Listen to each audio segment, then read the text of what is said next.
السلام علیکم ورحمت الله وبرکاتو. ګران زده کوونکو د فزیک یو بله جلسې ته ښه راغلاست. په دې جلسه کې مونږ نهم څپرکی لسم او یولسم ټولګي پورې اړه لري چې په دې کې تشعشع او اټومي فزیک وایو.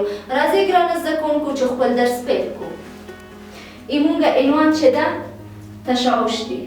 تشعشع یا د وړانګو شعاع جریان ته ویل کېږي. ګران زده کوونکو، برېښنايي مقناطیس د څپو په واسطه د تودوخو د لیږدولو د تودوخو وړانګو په نوم باندې یادېږي. یعنې په څه معنا ګران زده کوونکو؟ برېښنا څه ده؟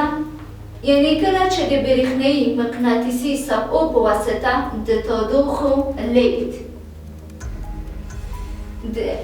یعنې ولیږدول شي یا لیږد ته د تودوخو وړانګې یا تشعشع ویل کېږي. ګران زده کوونکو، کوم چې د خلا په شمول د ټولو چاپیریال له لارې د رڼا په سرعت سره له یوې ځای څخه بل ځای ته لیږدول کېږي. یعنې خپله وړانګې سیدي د خلا څخه هم تېرېږي.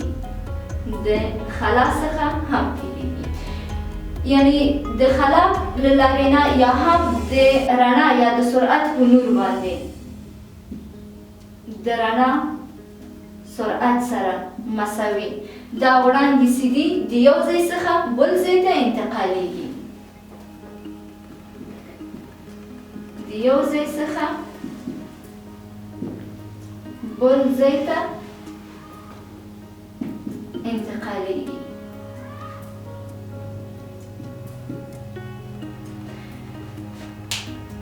ګران زده کوونکو، دا و تشعشع، یعنې تشعشع یا د تودوخو وړانګې د برېښنايي مقناطیس څپو په واسطه د تودوخو لیږد ته د تودوخو وړانګې ویل کېږي. چې دا سیدي ګران زده کوونکو د خلا په شمول د ټولو چاپیریالو له لارې نه د رڼا په سرعت سره له یوې ځای څخه بل ځای ته لیږدول کېدی شي. د حرارتي تشعشع ځانګړتیا په لاندې ډول ده ګران زده کوونکو. د حرارتي تشعشع ځانګړتیا: لومړی ګران زده کوونکو، حرارت وړانګې د رڼا یا د سرعت یا د نور په سرعت سره په مستقیمه کرښه کې خپرېږي. د رڼا په سرعت سره، یعنې یو ځانګړتیا د تشعشع یا د تودوخو وړانګې دا ده چې حرارتي وړانګې د رڼا په سرعت سره په مستقیمه کرښه کې خپرېږي. دوهم، دا د متقابل مربع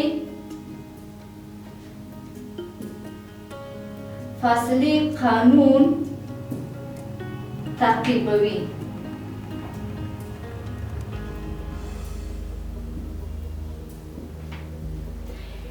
یعنې خپله د حرارتي یا د برېښنايي وړانګې یا حرارتي وړانګې څه ده، دا د متقابله مربع فاصلې قانون تعقیبوي. دریم ګران زده کوونکو، د نورو برقي مقناطیسي څپو په څېر د حرارتي تشعشع هم د انعکاس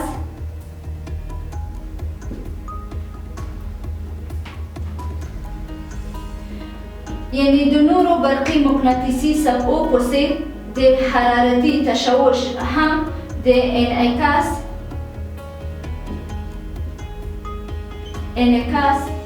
مداخلې یعنې انکسار او همدارنګه خپرېدل.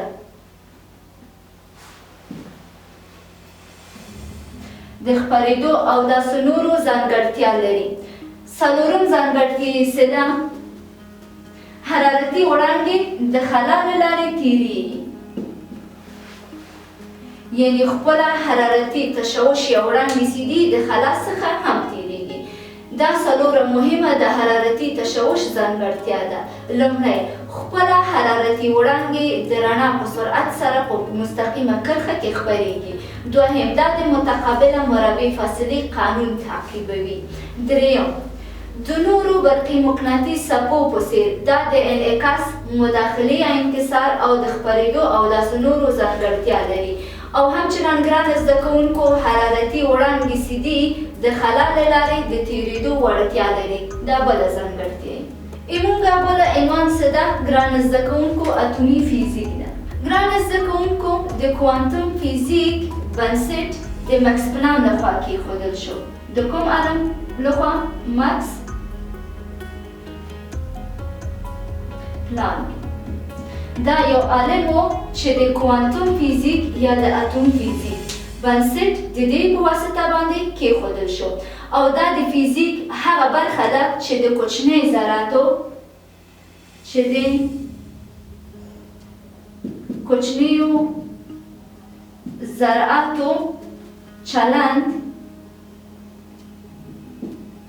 چلند همدارنګه